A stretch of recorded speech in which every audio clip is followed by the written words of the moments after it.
નમસ્કાર ખેડૂત મિત્રો, વીટી ખેડૂત મિત્રોની ચેનલમાં તમારું સ્વાગત છે। તો આજના આ વિડીયોની અંદર આપણે કપાસના ભાવ અંગેની સંપૂર્ણ અપડેટ મેળવશું, જેમાં આપણે કપાસનું બજાર વધવા પાછળના શું કારણો આવી શકે, વૈશ્વિક માંગ કેવી છે, સાથે જ હાલ વાયદામાં કેવી સ્થિતિ જોવા મળી રહી છે અને તે ઉપરાંત સીસીઆઈની ખરીદી આવતા બજારને કેવી અસર મળી તે સંપૂર્ણ માહિતી મેળવતા પહેલા ચેનલમાં નવા હોય ને દરરોજે દરરોજના તાજા કપાસના ભાવ જાણવા માંગતા હોય તો ચેનલને સબસ્ક્રાઇબ કરી નાખજો। મિત્રો, અત્યારે રોજિંદા કપાસની આવક છેલ્લા 5 દિવસથી 2 થી લઈને 2.5 લાખ મણની થઈ રહી છે। ખેડૂતો હાલ નબળા અને ફળદ્રુપ કપાસની વેચવાલી ને આવકો આવ્યા જ કરે છે ને પાછલા વર્ષના ખરાબ અનુભવના કારણે આ વર્ષે ખેડૂતો કપાસનો સંગ્રહ કરવા માંગતા જ નથી। કપાસના ભાવ અત્યારે બિલકુલ સારા નથી। મંદી થવાના ડરના કારણે ખેડૂતો અત્યારે કપાસ વેચી રહ્યા છે, પરંતુ અત્યારે ટેકાનો ભાવ 1404 રૂપિયા નક્કી કરેલો છે, તેથી નીચે બજાર જવાની શક્યતાઓ પણ ખૂબ જ ઓછી છે। ખેડૂતોને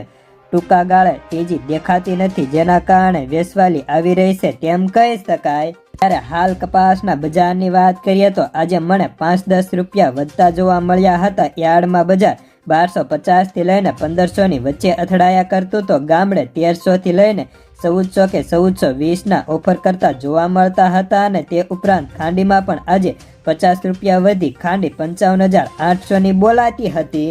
જો આવકો ઘટે તો જ બજારમાં સુધારો આવે એવું અમારું માનવું છે અને મોટી તેજી માટે વૈશ્વિક માંગ વધારે ભાગ ભજવે તેવી શક્યતાઓ છે અને અત્યારે સીસીઆઈની હાજરી પણ બજારમાં હોવાના કારણે પણ બજાર ટકેલું છે તેમ કહી શકાય ને સીસીઆઈને કપાસ નથી મળતો, પરંતુ ટેકાના ભાવ કરતાં ઊંચા ભાવ વેપારીઓ ઓફર કરીને ખેડૂતો પાસેથી કપાસ પડાવતા હોય છે।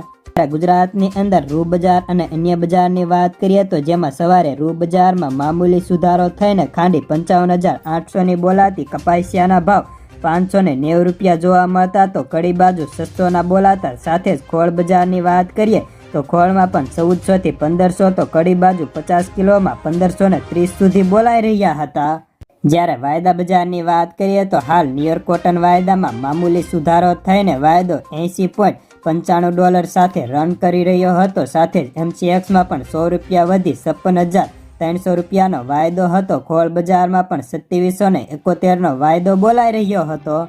હાલ રૂ બજારમાં પણ જે વધતી ગતિ હતી તે ધીમી પડીને સીસીઆઈના ભાવ પણ ગઈકાલે એક સાથે 500 વધાર્યા હોવાના કારણે આજે ભાવ સ્ટેબલ રાખ્યા હતા। સીસીઆઈના કપાસિયા સીડ પણ સારું વેચવાલી થઈ રહ્યું હતું, તેની બજારમાં પણ મોટી અસર જોવા મળતી હતી।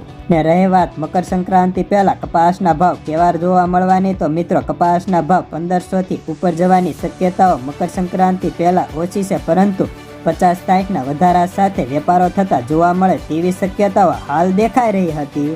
તો બસ આજના કપાસના સમાચારમાં આટલું જ। ધન્યવાદ। ફરી મળીશું એક નવા વિડીયોની સાથે। આભાર। જય જવાન જય કિસાન।